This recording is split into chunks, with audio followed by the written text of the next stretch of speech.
Close your eyes and watch your breath. You might say, why watch the breath? Well, the Buddha gained awakening watching his breath.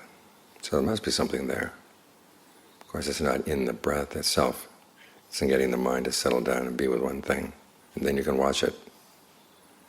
At the same time, you make it strong.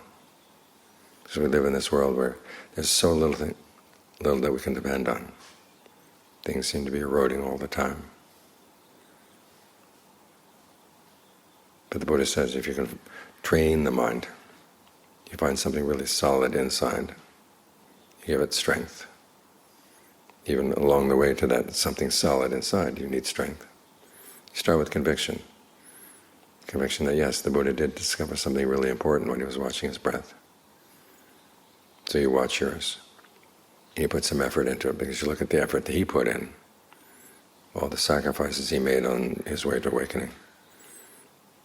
And although we don't have to follow him in making all the false starts and go down all the wrong paths that he followed before he found the right path, still, sticking with the right path requires some persistence.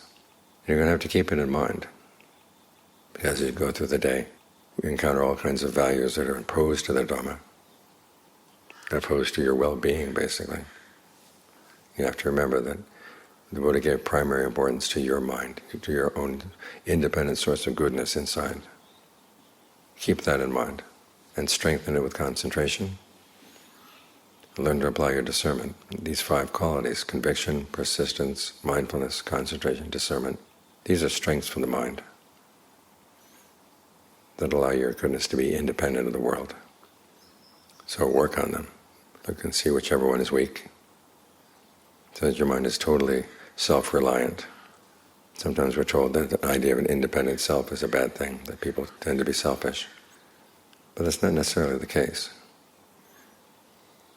If your goodness depended on the goodness of other people, well, you look at the goodness of other people, how much can you depend on it? You've got to find a resource inside. Unfortunately, you do have these resources inside that you can draw on. It's simply a matter of exercising them. It's like exercising the body. You have the potential for strength in the body. If you don't exercise it, that potential just goes to waste. But if you do exercise it, you find that you can make yourself strong. And even though the world may be washed away, be swept away, your goodness doesn't have to be swept away, because it comes from something solid inside.